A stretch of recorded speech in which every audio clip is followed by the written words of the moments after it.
करण वाल्मीकि जी से निवेदन करता हूँ कि जो आपने मुहिम छेड़ी हुई है, झाड़ू छोड़ो कलम उठाओ, इस पर अपने विचार रखें और युवाओं को नया मार्गदर्शन करें।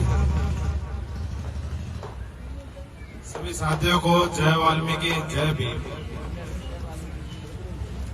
और तिलक नगर डबल स्टोरी के हमारे प्रधान राजा डुड़गत जी, मंदिर संचालक अमर वाल्मीकि जी, तरुण सारसर, शिव कुमार भोला जी, विकास डाक, शंकर भाई, बंटी भाई, अरुण भाई, दीपक भाई, राहुल डुड़गत भाई, शिवा भाई, अरुण भाई और भी मेरे तमाम बड़े बुजुर्ग, मेरी माता बहनें और सभी बच्चों का दिल से धन्यवाद। पहले बार भाई इन सभी साथियों के लिए जोरदार ताली बजा दे।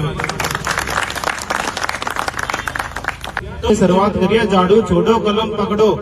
और इस अभियान का आज चौथा दिन है और अपने भाई ने, हमारे अमर जी ने, राजा भाई ने तिलक नगर डबल स्टोरी में बुलाया है और 5 बजे का रजौरी गार्डन में भी है। भाई मतलब समाज पूरा प्यार दे रहा है, इसका मैं दिल से धन्यवाद करता हूँ। और मैं आप सभी को बताना चाह रहा हूँ भाई, देखो जब तक हम लोग पढ़ेंगे नहीं, लिखेंगे नहीं, हमारा कोई उद्धार नहीं है। सबसे बड़ा शोषण का कारण हमारे लोगों का सफाई है।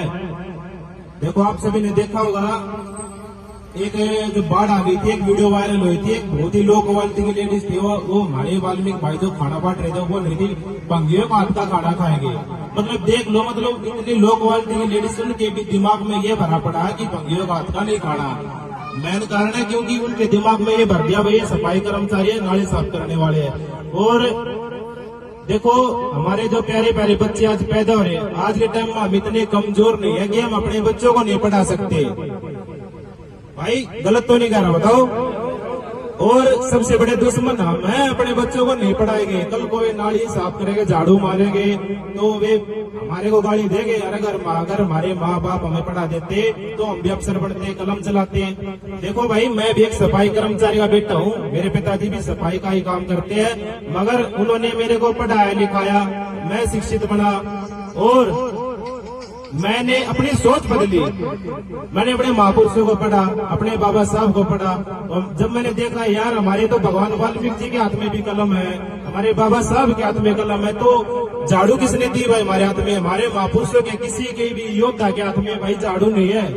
भाई झाड़ू है, बताओ किसी के भी हाथ में दिखा दो। तो भाई ये झाड़ू का क्यों आप गट्ठा लेकर बांध रहे हो? तो भाई मैं यही चाह रहा हूँ, हमारे आने वाले बच्चों को देखो, ज्यादातर हमारे जो हमारे भाई है वे तो रहते हैं ड्यूटियों पे, जो हमारी माता बहनें रहते हैं वे गलत ज्यादा घूमने ना दे बाहर बच्चों को, उन बच्चों को ज्यादा टाइम दे, शिक्षा को बढ़ावा दे। देखो आज के टाइम में मैं बात करता हूँ अपने जाटव समाज की। हमारे जाटव समाज ने बाबा साहब को फॉलो करा, शिक्षा को कलम पकड़ी उन्होंने, और 1995 में बहन कुमारी मायावती जी मुख्यमंत्री बन गई शिक्षा की ताकत से। और वाल्मीकि समाज कोई आज के टाइम में पूरे भारत में 12 से 13 करोड़ जनसंख्या, हर दिल्ली में वाल्मीकि समाज की 45 लाख जनसंख्या, मगर एक विधायक नहीं बना सकता अपने दम पे। कारण है शिक्षा, क्योंकि हमारे लोगों को पता ही नहीं है कि भाई हमारे अधिकार क्या, हमारे हक क्या है।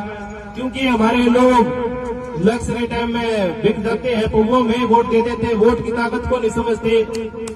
देखो बाबा साहब ने जब संविधान लिख के दिया, उन्होंने बोला था बेटा मैंने रानियों की कोख बांध दी है, अब राजा तुम में से पैदा हो गए, तुम नहीं पैदा करने हैं वोट की ताकत से। और जिसकी ताकत हमारा समाज समझ नहीं रहा, क्योंकि शिक्षित नहीं, हमारे लोग शिक्षित है वे समाज से दूर है। और भाई जब तक हम लोग अपनी वोट की ताकत नहीं समझेंगे, जब तक हम